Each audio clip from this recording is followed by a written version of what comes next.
بسم اللہ الرحمن الرحیم۔ رسول اللہ صلی اللہ علیہ وآلہ وسلم نے ارشاد فرمایا، مومن کی عجیب شان ہے،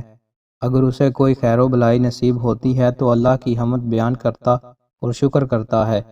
اور اگر اسے کوئی مصیبت پہنچتی ہے تو بھی اللہ کی حمد بیان کرتا ہے اور صبر کرتا ہے۔ پس مومن اپنے شکر و صبر کے ہر معاملے میں اجر پاتا ہے، حتیٰ کہ اس لقمہ پر بھی جو وہ اپنی اہلیہ کے منہ میں ڈالتا ہے۔ رسول اللہ صلی اللہ علیہ وآلہ وسلم نے ارشاد فرمایا، جب تم اللہ سے دعا کرو تو اس سے سیدھے ہاتھوں سے دعا کرو اور اس سے الٹے ہاتھوں سے دعا نہ کرو۔ رسول اللہ صلی اللہ علیہ وآلہ وسلم نے ارشاد فرمایا، جب اللہ نے مخلوق کو پیدا فرمایا تو اس نے ایک کتاب لکھی جو اس کے پاس عرش پر ہے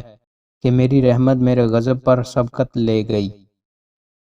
رسول اللہ صلی اللہ علیہ وآلہ وسلم نے ارشاد فرمایا، کوئی شہری کسی دیہاتی کا مال فروخت نہ کرے، لوگوں کو اپنے حال پر چھوڑ دو، اللہ تعالیٰ بعض کے ذریعے بعض کو رزق فراہم کرتا ہے۔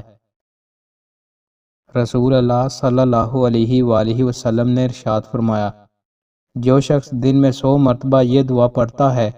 اللہ کے سوا کوئی معبود برحق نہیں، وہ یکتا ہے، اس کا کوئی شریک نہیں، اسی کے لیے بادشاہت ہے، اسی کے لیے ہر قسم کی تعریف ہے، اور وہ ہر چیز پر قادر ہے، تو اسے 10 غلام آزاد کرنے کے برابر ثواب ملتا ہے، اس کے لیے 100 نیکیاں لکھی جاتی ہیں، اس کے 100 گناہ معاف کر دیے جاتے ہیں، وہ پورا دن شام ہونے تک شیطان سے محفوظ رہے گا،